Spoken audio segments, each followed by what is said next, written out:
सखी रे जाके चलावे थिएटर सखी रे ऑपरेटर बलमुआ डीजे के ऑपरेटर बलमुआ डीजे के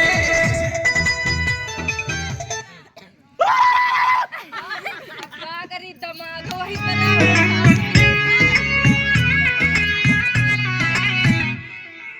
देखतनी मीठी मीठी मुस्की तुम्हारा तारा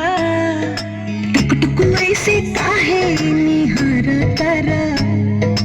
देखतनी मीठी मीठी मुस्की तुम्हारा तारा